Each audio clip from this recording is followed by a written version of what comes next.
E agora com vocês, Renata Molim Magalhães, ex-aluna da escola e uma psicóloga já antiga aqui em Cachoeiro, especialista em educação e aconselhamento familiar. Boa noite. Se eu errei, você corrige. Não, está certíssimo. É um prazer estar aqui. Mais uma vez eu agradeço, a Luizete, a oportunidade, a parceria, a confiança, ela que tem um apreço tão grande, que tem cuidado desse patrimônio com tanto amor, com tanto carinho.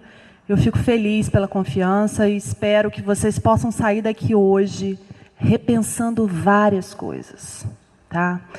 Eu quero parabenizar novamente a vocês que vieram. Que bom que vocês estão aqui. E acho assim, fico triste porque temos cadeiras vazias, Fico triste mesmo, mas que bom, os filhos de vocês são pessoas de sorte, Porque demonstra interesse, demonstra que vocês estão dispostos à mudança, a ouvir coisas novas, e isso é fundamental na arte de educar um filho. A gente vai falar sobre esse tema hoje, que é como exercer, a função de pai com excelência.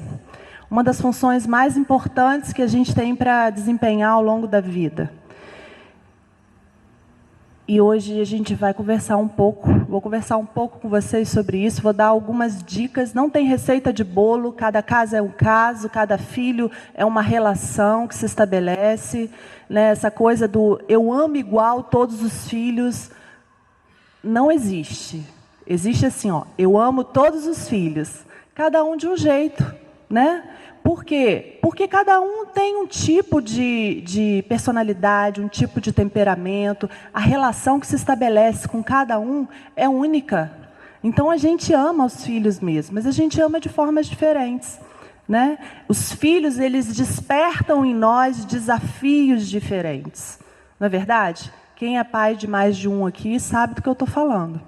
Tem alguém aqui que é pai de mais de um? A maioria. Ok. Vamos lá. Começar falando sobre família. Família é a área que eu me especializei. É um tema, para mim, maravilhoso para falar. Eu tenho que me policiar, porque senão, se deixar, eu fico a noite inteira aqui falando sobre isso. E eu quero dividir um pouco com vocês sobre a experiência que eu tenho na prática clínica, lidando com famílias, lidando com filhos. Família, gente, é o início de tudo. Família é a nossa matriz de identidade. É onde a gente aprende a ser. É onde a gente aprende o que a gente pode, o que a gente não pode. É o que a gente aprende até onde a gente pode chegar. É na família que a gente aprende essas coisas. E como que a gente aprende? A gente aprende com aquilo que a gente ouve. A gente aprende com os silêncios que são feitos, com aquilo que a gente não ouve. A gente aprende com os olhares. A gente aprende com as faltas também, com aquilo que faltou. Porque uma família, por melhor que seja, por mais bem empenhado que estejam os pais, a falta ela existe. Porque não tem pai perfeito. Não é verdade? Não existe. Existe um desejo de se tornar melhor a cada dia. E esse tema fala sobre isso hoje. Como você se tornar excelente numa das funções mais importantes que você tem na vida.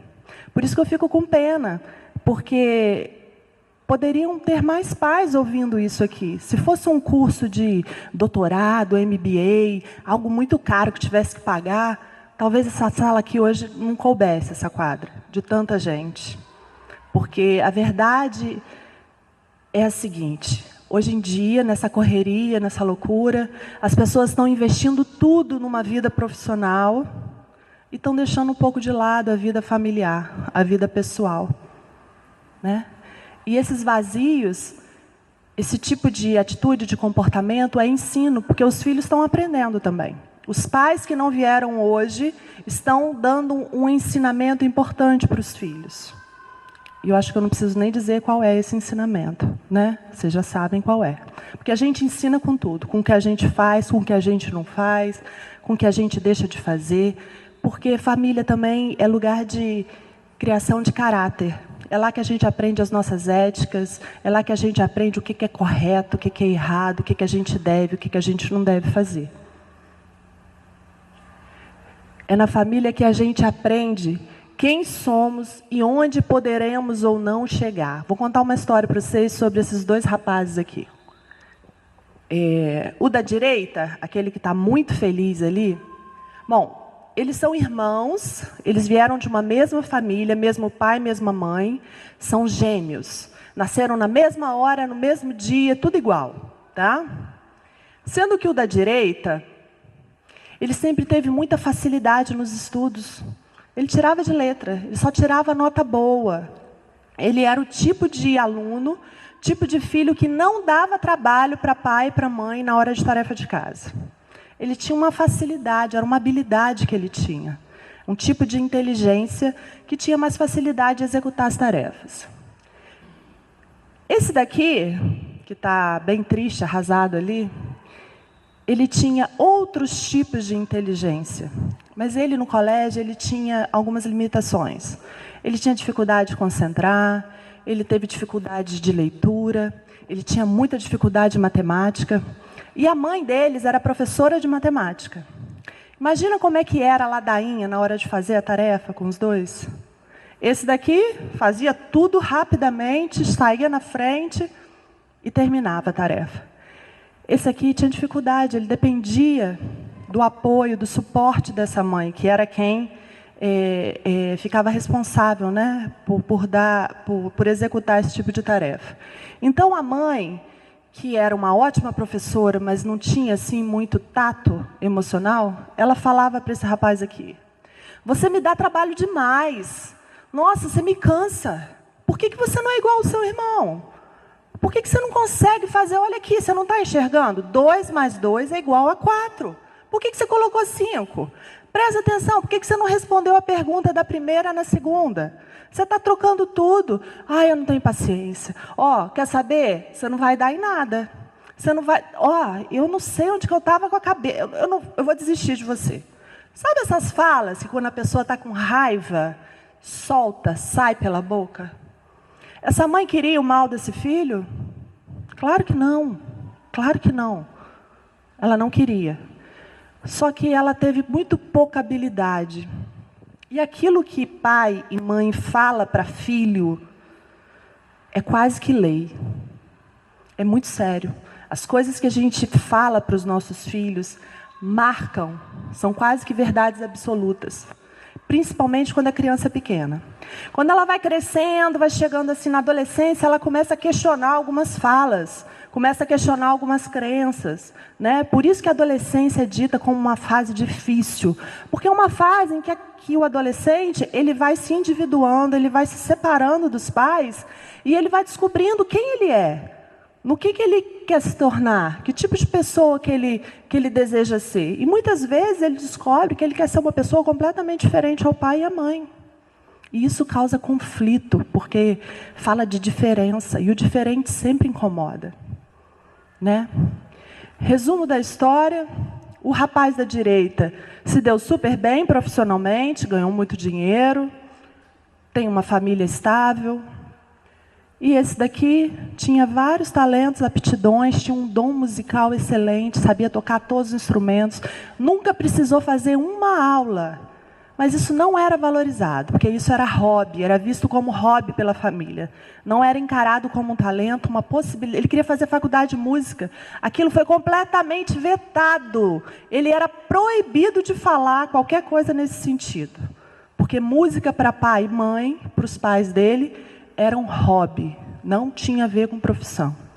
Esse rapaz cresceu, se tornou um profissional frustrado, entrou num quadro depressivo, não consegue parar em emprego nenhum. Enfim, triste a história, né? Muito triste. Mas esse exemplo é só para a gente repensar um pouquinho o que tem saído das nossas bocas em relação aos nossos filhos. Mais na frente eu vou falar sobre esse ponto. Então, quando a gente vem de uma família, imagina assim que no momento que a gente nasce, a gente ganha uma mochila. uma mochila emocional. E aí a gente vai depositando ali naquela mochila todas as experiências que a gente tem com os nossos pais, com a nossa família de origem, com os irmãos, todas as falas, todas as experiências, todas as faltas, todas as lacunas, todos os sonhos. Você vai depositando ali naquela mochila. E aí, conforme o seu temperamento e o tipo da sua personalidade, mais as experiências que estão ali dentro daquela mochila, vai formar o jeito de ser da pessoa. A gente chama na terapia sistêmica de padrão de funcionamento. É o jeito que a pessoa tem de funcionar em relação a pessoas e coisas. Tá? A gente passa a ter esse jeitão muito por conta da família que a gente veio. Por isso que família é coisa tão importante, porque a gente molda. É claro que depois a criança, quando cresce, vira adolescente, vira adulta, ela vai escolher o que ela quer levar daquela família de origem. A gente tem essa possibilidade, isso é maravilhoso, né? Às vezes a pessoa não deu sorte de ter um pai, uma mãe tão amoroso, ou que incentivasse, ou não teve a oportunidade de conhecer um pai ou uma mãe. Essa lacuna vai ficar, vai fazer parte da história da pessoa. Eu digo sempre que cada um de nós tem o ônus e tem o bônus de fazer parte da família que a gente veio. E a gente tem sempre duas escolhas. Primeiro, eu posso me lamentar pelas faltas, por aquilo que eu não tive, por aquilo que me faltou, ou eu posso usar essas faltas como um incentivo, como uma forma de não repetir aquilo que de repente não foi tão bom. Eu saio da condição de vítima para ser responsável pela minha própria história. Isso é maravilhoso. Uma das maiores brigas que tem em casal é quando o marido traz a bagagem da família dele, a esposa traz a bagagem e as crenças, cada um com sua mochila, da família dela, e eles viram um cabo de guerra, cada um querendo puxar para o seu lado, quando, na verdade, não precisa ser nada desse jeito. O ideal seria os dois sentarem e falar assim, vamos conversar sobre as nossas famílias. O que você quer perpetuar que você trouxe lá da sua família de origem? O que presta lá na sua família? O que é bom? O que a gente vai repetir e vai passar para os nossos filhos? Ah, isso aqui é legal. Nossa, isso aqui é péssimo. Não, isso aqui arranca, joga fora. E a esposa faz a mesma coisa. Imagina a possibilidade que a gente tem de construir uma história nova. Só que tem tanta gente agarrada no passado. E aí sabe o que acontece quando a gente fica agarrada no passado? A gente repete tudo de novo. Com quem? Com os nossos filhos. Prestem atenção nas dificuldades que talvez vocês estejam tendo com os filhos de vocês. Se não está literalmente ligada às dificuldades que vocês não organizaram lá atrás em relação aos pais. Provavelmente vocês vão achar muitas coisas em comum. Ok? Vamos lá. Para criarmos filhos excelentes, a gente precisa, antes de tudo, ter o desejo de se tornar pais excelentes. Como eu digo, a gente vai errar e erra muito mesmo, né? A gente é ser humano. Também não precisa ficar com a chibata o tempo todo, lembrando, porque culpa não serve para nada, só para trazer peso. Mas olha, se existir o desejo diário de se tornar um pai melhor, uma mãe melhor, porque a gente pode ter esse desejo todos os dias. Vocês têm tido esse desejo? Ou deseja só para viajar, fazer uma viagem nova, comprar uma roupa nova? A gente tem esses desejos também. Esses desejos também são bons satisfazer. Mas eu gostaria que vocês saíssem daqui hoje pensando que a cada dia vocês podem se superar suas próprias limitações, suas dificuldades, treinar novos comportamentos para se tornarem pais excelentes dos filhos de vocês.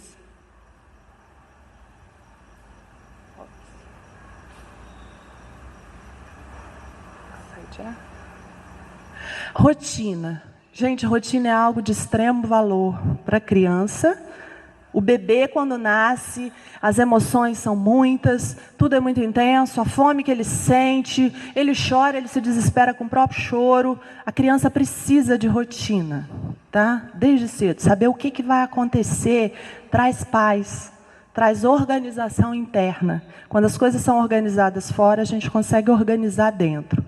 Na fase de adolescência, rotina é muito importante também. É fundamental, porque o adolescente, ele começa a ter muitas transformações hormonais, são muitas mudanças, é muita coisa ao mesmo tempo, e ele precisa saber que pelo menos alguma coisa fora continua do mesmo jeito, já que dentro está mudando tudo e está mudando tudo muito rápido.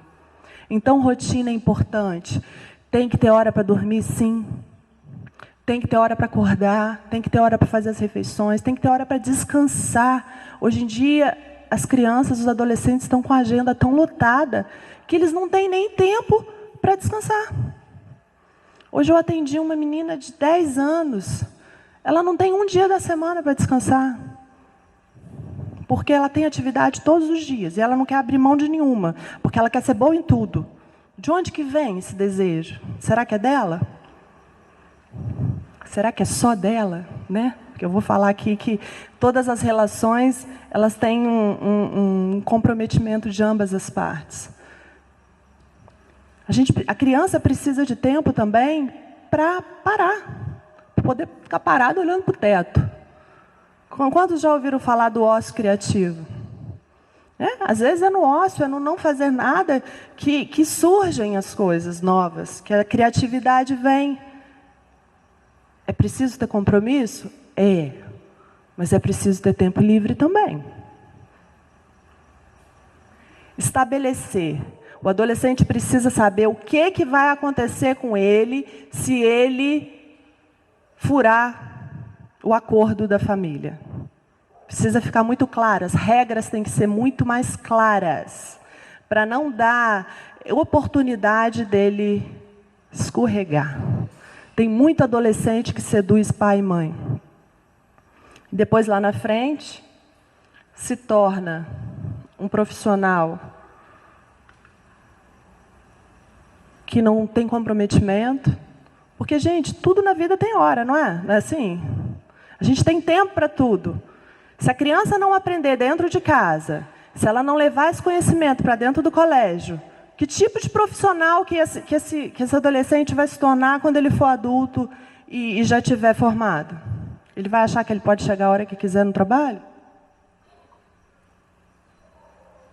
Rotina é necessária e é organizadora. É uma forma de proteger emocionalmente os filhos de vocês. Podem fazer bom uso delas. Agora tem o seguinte, tem pai que é rígido demais. E aí o desafio é poder flexibilizar um pouco, tá?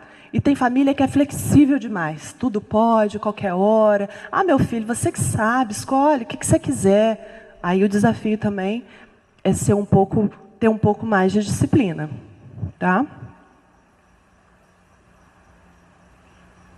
Limite e respeito são duas coisas também que todo pai excelente ensina e cobra dos filhos. Fundamental, né? O adolescente precisa saber que existe alguém que é maior e mais forte que ele. Eu não estou falando de autoridade no sentido de agressividade, não. Estou falando no sentido de hierarquia, de ordem mesmo, tá? Ele precisa saber que existe uma hierarquia, que os pais estão aqui em cima, que os filhos estão aqui embaixo. Hoje em dia está uma confusão louca. Tem filho aqui junto com o pai, tem pai aqui embaixo junto com o filho. Tem uma frase, acho que é um provérbio chinês, que diz o seguinte: quando o pai desempenha o papel de pai, quando a mãe desempenha o papel de mãe, quando o irmão mais velho desempenha o papel de irmão mais velho, o irmão mais novo desempenha o papel de irmão mais novo, e o irmão do meio desempenha o papel de irmão do meio, aí existe ordem e saúde emocional na família. Porque muitas vezes esses papéis são todos trocados.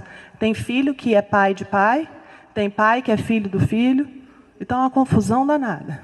Um samba do crioulo doido. Respeito é base, não há confiança, não tem amor. E não tem amizade se não houver respeito. E isso precisa ser aprendido dentro de casa, porque a criança que não aprende isso dentro de casa, quando chega na sala de aula, ela não vai respeitar a autoridade de professor. Se ela não respeita o pai, não respeita a mãe, quem é esse professor para achar que manda em mim? Que é assim que eles falam, não é? Quem que você é? O que você está achando? Está achando que manda em mim? Nem meu pai manda em mim. Fundamental. E se não responde à autoridade de pai, não responde à autoridade de professor, não vai responder à autoridade de chefe. Vai ter dificuldade nas relações, porque toda relação tem uma hierarquia. Por onde a gente vai, tem sempre alguém, a gente precisa aprender a se subordinar a certas pessoas. Uma pessoa que não consegue se subordinar a alguém, ela tem sérios problemas na vida dela, nos relacionamentos, e por onde ela passa, ela arranja confusão. Isso é saudável, né? Praticar a humildade e entender que tem lugares que eu posso, tem lugares que eu não vou poder. E ponto final.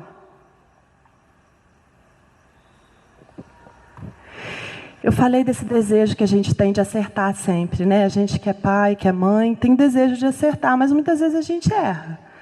E o problema nem está no erro em si. O problema está no seguinte: em não perceber aonde estamos errando.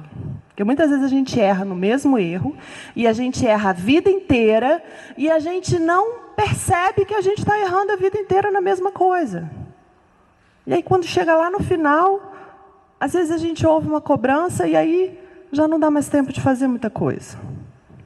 Então, assim, vocês têm desejo de saber onde é que vocês estão errando? Se por acaso vocês estiverem errando? Quem tem desejo aqui? Levanta a mão. Ai, que bom. Legal. Porque, assim, é uma pergunta difícil, porque mexe com o nosso orgulho, tá? Então, se vocês realmente têm interesse em saber se por acaso vocês estão errando e aonde vocês estão errando, o primeiro passo é o seguinte: num dia que você estiver bem, que você estiver em paz, que você estiver tranquilo, chega para as pessoas que mais se relacionam com você, seu marido, seu filho, seu pai, sua mãe, e pergunta assim: o que eu estou precisando mudar para você? Que tipo de comportamento que eu tenho tido que está te desagradando? É uma pergunta difícil, por quê? Porque é difícil de ouvir. E as pessoas vão falar. Por isso, sim, é importante você estar bem, você não querer se defender, porque você não precisa se defender. A gente tem a tendência de querer defender e justificar, né? Não, mas eu sou assim, não, mas eu faço isso, não, mas a intenção é essa. Não precisa justificar. O exercício é só para ouvir, ver se aquilo faz sentido para vocês. E aí, se fizer sentido, vocês já têm uma lista, já tem um passo, já um norte para começar o processo de mudança.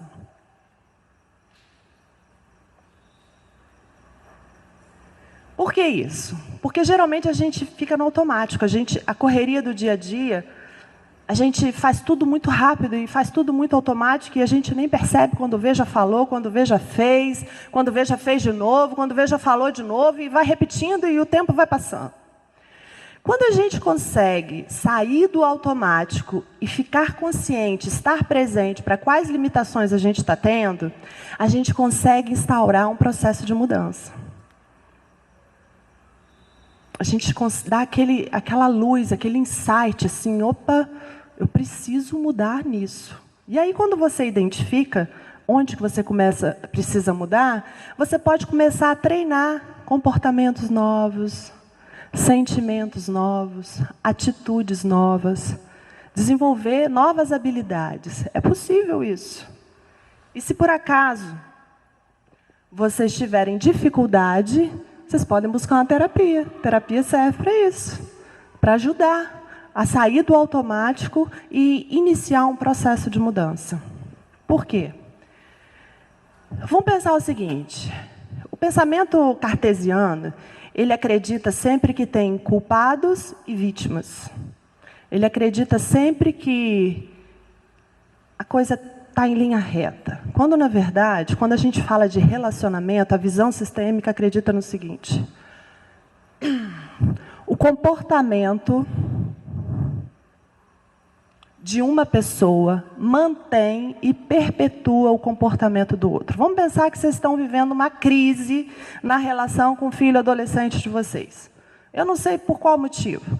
Seja porque ele não está fazendo as tarefas de casa, ou está tirando nota baixa, ou está chegando tarde, ou começou a ter um gosto pela bebida, ou você descobriu que ele está fumando. Eu não sei. Ou está mentindo, ou está com o celular lá até de madrugada e não consegue desligar. No dia seguinte não consegue acordar para ir para a aula. Eu não sei qual o motivo. E aí, a crise está instalada. Você tem um comportamento de acordo com o comportamento que ele está tendo.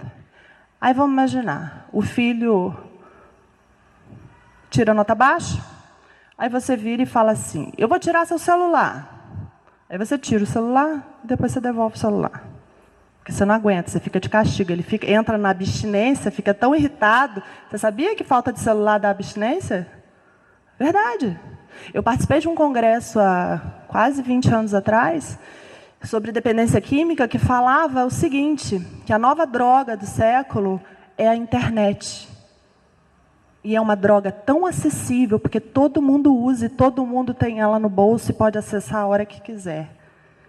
Existem clínicas de internação para crianças que já estão tendo crise de abstinência por conta de jogos, de games.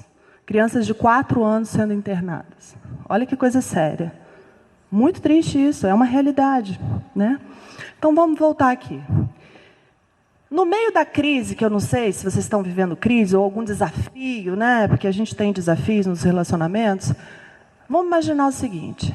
Eu quero que vocês parem para pensar o seguinte, se vocês estiverem vivendo uma dificuldade na relação. O que o comportamento de vocês está... Como que o comportamento de vocês está perpetuando o comportamento do filho de vocês? De que forma a permissividade de vocês está gerando espaço para esse adolescente ganhar espaço aí nessa briga? Vocês vão perceber muitas coisas aí. Por quê? Porque é isso aqui, ó. Se a gente não fizer essa pergunta, você fica sempre na acusação de que o problema é do outro. O filho vai ser sempre o culpado. O filho vai ser sempre o culpado. E o filho, na verdade, ele é um espelho da relação. Ele é os 50% da relação. E vocês são outros 50% da relação. Se uma relação tem 3 pessoas, cada um tem 33% de responsabilidade para a relação, fazer a relação dar certo. É assim que funciona. Se tem 4, cada um com 25%. Não é nunca a responsabilidade de um só. E aí você sai do lugar de culpado, de vítima. Você desengessa. E você tem mais flexibilidade para achar caminhos novos. Porque se existe um culpado, não tem o que fazer, não é verdade? Ele tem só que pagar o erro e pronto. Agora... Se você consegue reconhecer que na relação você também tem os seus 50% de culpa, culpa é uma palavra que eu não gosto de usar, mas de responsabilidade para aquela relação não estar dando certo, com certeza essa relação ela pode ganhar um rumo novo. Mas isso dificilmente vai partir dos adolescentes, tem que partir de vocês, porque isso é ensino, é um aprendizado para a vida, para as relações. Para tudo que a gente faz. A gente tem que entender que a gente tem responsabilidade. E enxergar que a gente é responsável é entender que a gente tem potência de mudança. Isso é maravilhoso. É maravilhoso e a gente consegue romper com esse lugar de vítima. Ser responsável e potente nos permite desencadear processos necessários, né? E mudar o andamento daquilo que não está legal na relação. Caminhos antigos não abrem portas novas. O novo precisa entrar. O que precisa entrar de novo na relação com os filhos de vocês? Às vezes é mais afeto. Às vezes é mais limite. Às vezes é saber falar não. E se manter no não. Porque dizer não é um ato de amor. Eu não sei o que está faltando. Porque sempre vai faltar. Sempre vai faltar. Sabe por que sempre vai faltar? Porque sempre pode ser melhor. Porque a gente pode crescer cada dia mais, a gente pode se surpreender cada dia mais, a gente pode melhorar a relação com os nossos filhos cada dia mais, a gente pode se tornar cada dia mais excelentes nessa função de pai e mãe. E isso não tem fim, não tem limite. Vai do desejo de cada um de vocês, de deixar esse legado para as próximas gerações. Olha que bacana. O que será que você gostaria que o seu neto pensasse de vocês? Imagina, tem que começar hoje o processo de mudança. Pensa nisso. O que vocês gostariam de deixar para as próximas gerações? Como que vocês gostariam de ser lembrados? Porque vocês vão ser falados por muitas gerações, com certeza. A gente sempre perpetua, a gente sempre fala, né? Ops. Aquilo que eu disse, né? Se aqui fosse uma atualização profissional, essa sala estaria cheia, essa quadra estaria cheia. É uma pena que muitos investem. Outro dia eu estava lendo um artigo falando sobre essa esquizofrenia, dessa loucura, dessa correria toda, que diz o seguinte: hoje em dia, os pais trabalham muito mais fora para conseguir mais dinheiro, para poder dar mais coisa para os filhos. Quando, na verdade, aquilo que o filho verdadeiramente precisa é da presença e da atenção dos pais. E aí compensam, esses pais se sentem culpados, na maioria das vezes, porque passam muito tempo fora, e compensam com presentes. Quando, na verdade, o que o filho precisa é da presença dos pais. Mas que bom que vocês estão aqui, tá? Vocês estão de parabéns.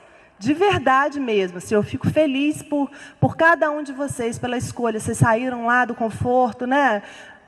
A preguiça, depois de um dia de trabalho. Mas o fato de vocês terem feito esse movimento já é movimento de mudança. Isso é maravilhoso e vocês estão de parabéns por isso. Aquilo que eu falei sobre palavras. O que tem saído da boca de vocês em relação aos filhos, gente? O que vocês têm falado para os filhos? Vocês falam que vocês amam os filhos de vocês? Vocês falam que vocês se sentem honrados de tê-los? Vocês falam que vocês se sentem assim, agraciados por Deus, de terem tido a oportunidade de cuidar, de ser um norte na vida deles, de ser referência? O que vocês falam sobre o futuro dos filhos de vocês? Como que vocês conversam? Que tipo de palavra tem sido lançada na vida dos filhos? Porque palavras são sementes. A língua, ela tem poder de vida e de morte. Existem filhos que levam surras emocionais todos os dias do pai e da mãe. Isso é muito sério. São feridas que às vezes levam uma vida para cicatrizar e às vezes nem cicatriza. Se a gente tivesse tempo aqui e perguntasse a cada um de vocês o que vocês já ouviram que vocês não conseguiram esquecer até hoje, lá atrás. Aposto que cada um de vocês teria um exemplo para dar, tanto de positivo quanto de negativo. Então, assim, estejam mais presentes para essa realidade e treinem palavras de sucesso, treinem palavras de encorajamento, treinem palavras engrandecendo a autoestima deles. Acredite no sucesso, na potência dos filhos de vocês. Porque quando vocês acreditam no sucesso e na potência dos filhos de vocês, vocês diretamente estão acreditando na potência e no sucesso de vocês. Porque filho é a extensão da gente. Então, na verdade, é um exercício que você alimenta lá, mas você retroalimenta aqui também. É de mão dupla. Uma dica para os pais. Pais que têm filhas meninas. Quantos pais aqui têm filhas meninas? Pai homem. Ok, tem alguns. Não se cansem de dizer para as meninas como elas são importantes para vocês. Tratem ela como princesas. Tratem ela com amor todos os dias. Digam palavras doces. Gostou, né? É bom, né? Gracinha. Digam palavras doces para as filhas. Diga para elas que elas são importantes. Diga para elas que você está ali protegendo, que você tem o melhor para dar para elas. Sabe por quê? Porque essa menina, quando ela crescer, ela não vai precisar de bengala emocional de homem nenhum para se sentir segura. O que tem de mulheres hoje em dia que sentem essa ausência da figura paterna e se contentam com tão pouco e ficam tão emaranhadas nas relações, às vezes uma vida inteira, porque não tiveram um pai que falasse para elas o quanto elas são importantes. Uma mulher que sabe o valor que tem, ela não se vende por qualquer coisa. Então, pais, tarefa para vocês, todos os dias, façam elogios para as filhas e falem para elas como elas são importantes para vocês. O tempo todo a gente é observado, né? Filho observa a gente é espelho. E filho aprende com aquilo que a gente faz, tá? Não adianta querer ensinar verbalmente só para filho, porque filho aprende com aquilo que vê a gente fazendo. Eu dei até um exemplo. Se você está ensinando honestidade para o seu filho e a importância de ser ético financeiramente, não adianta você ir na feira, pedir uma dúzia de limão e botar 14 na sacola. E o filho está do lado, ele está percebendo, ele está vendo tudo. Não adianta falar que você é honesto, que você é de bom caráter. Se a primeira possibilidade que você tem de passar a perna em alguém, você passa e o filho está ouvindo. Cuidado. A gente é espelho e filho observa e a gente é responsável, né? Uma dica para as mães agora. Mães que têm meninos, homens. Mães, dizem que não existe, que é um amor tão grande, né? Eu não sei, eu tenho 2 meninas, eu sinto amor também, mas diz que menino fica apaixonado pela mãe, né? E aí, nessa paixão louca, o que acontece? A mãe, às vezes, esquece de criar o filho para o mundo. Esquece de ensinar o filho a lavar um copo, a fazer uma refeição, a cozinhar, fazer a própria comida, arrumar a cama. Aí sabe o que acontece algumas vezes? O filho passa no vestibular, a família fica toda feliz, e aí esse filho vai morar fora. E aí sabe o que acontece? O filho não consegue ficar fora, porque a mamãe não está lá para lavar a roupa dele, e ele não sabe nem lavar a cueca dele. Gente, é verdade, isso acontece muito. E aí esses jovens com uma carreira altamente promissora, tinha tudo para deslanchar lá fora, não consegue, porque não teve um aprendizado básico, às vezes, dentro de casa. Então, ensinem as coisas básicas para os meninos. E outra coisa, além de tornar eles autônomos, vocês terão noras apaixonadas por vocês. Apaixonadas. Porque é assim, ó, as mulheres, vê se eu estou certa. Quando o marido pisa na bola, a primeira pessoa que vocês lembram é da sogra.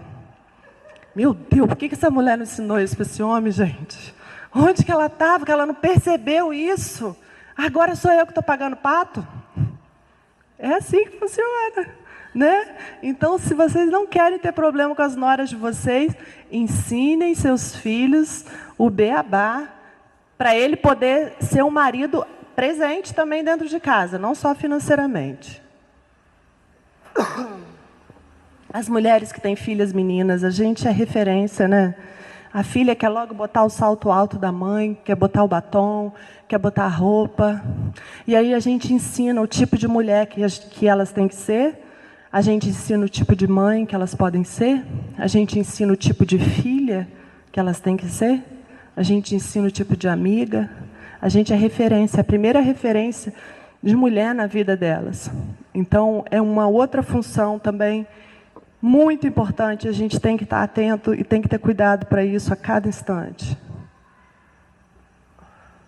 Nosso tempo. Já. Já estou quase terminando já. Gente, agora entra a escola. Qualquer projeto educacional sério depende da participação da família. A família tem que estar junto nesse processo. A família tem que estar junto nesse processo. né? Em alguns casos, se a criança for mais independente, tiver mais facilidade, basta às vezes estar ali, só dar uma olhada, supervisionar. Tem criança que tem mais autonomia. Agora tem criança que precisa do pai e da mãe sentada ali do lado até o final da tarefa, porque senão não faz, não se sente seguro, não se sente seguro o suficiente. Tem criança que dá um pouco mais de trabalho, sim, é trabalho mesmo, né? Mas é um trabalho que, se for bem feito, ele vai render muitos frutos. Não basta só pagar uma boa escola. Isso não basta. Tem que ter essa parceria. A família e a escola, elas têm que falar uma mesma linguagem. Para que essa criança entenda, esse adolescente entenda, que ele não vai conseguir negociar e nem colocar um contra o outro. Hoje eu estava conversando com umas amigas, e elas falaram que agora está na moda ter grupo de WhatsApp das mães da sala, né? E aí ela falando, até de uma outra instituição, falando que as mães usam esse recurso, que eu acho que é um recurso super válido, mas para meter o pau na professora e no colégio o tempo todo. Olha isso, gente, que mau uso. Que tipo de ensinamento essas mães estão dando para os filhos? Porque filho percebe. Mãe, empresta o celular aí, deixa eu dar uma olhadinha aqui. E aí vai lá na conversa e olha. Se a mãe fala que às vezes a professora não é boa, não é competente o suficiente, esse filho vai conseguir parar e prestar atenção numa aula inteira? Não vai, você tira completamente a autoridade do professor. Então a família, ela precisa estar junto desse processo de aprendizado, né? Por quê? Porque por melhor que uma escola seja, né, por mais bem preparado que os professores estejam, vocês apresentaram aqui o corpo de professores, todos gabaritados, né? Nenhuma escola, por melhor que seja, vai substituir, né, a carência deixada por uma família ausente. E a gente pode ser ausente de várias formas. Inclusive não participando das atividades que a escola promove. Inclusive nem checando a agenda dos filhos, nem sabendo que dia que o filho está fazendo prova. É um tipo de ausência, é um tipo de negligência. Porque embora eles estejam crescendo e tendo um pouco mais de autonomia, eles precisam da orientação dos pais. Eles são seres em formação, eles ainda estão em formação. E o pai precisa chegar junto, a mãe precisa chegar junto.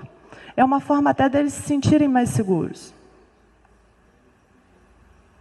Família que acompanha de perto, né, aquilo que ela tem que acompanhar aquilo que a criança está aprendendo dentro da escola, o que o adolescente está aprendendo.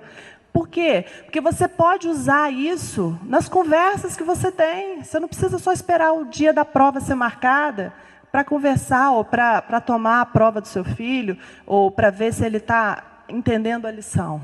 Você pode pegar o assunto, se você estiver inteirado do que está acontecendo aqui dentro da escola, você pode pegar o assunto e, na vinda para o colégio ou na volta, conversar sobre isso. É uma forma de você perceber quais são as dificuldades que o seu filho está tendo, qual a visão de mundo que ele tem. É uma forma de estreitar vínculo, de demonstrar amor também. E aí a gente está finalizando com essa frase aqui, olha: amar não é aceitar tudo. Aliás, onde tudo é aceito, eu desconfio que haja falta de amor. Então não aceitem tudo dos filhos de vocês.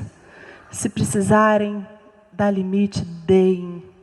Se precisarem usar da autoridade de vocês, usem. Se precisarem dizer não, digam, sem culpa. Porque isso é uma forma de amor também. Espero que vocês possam sair daqui com boas sementes, né? E que vocês possam colher bons frutos. Com o desafio de, a cada dia que passa, se tornarem pais mais excelentes ainda. Eu quero agradecer a presença de vocês e a paciência também. Obrigada.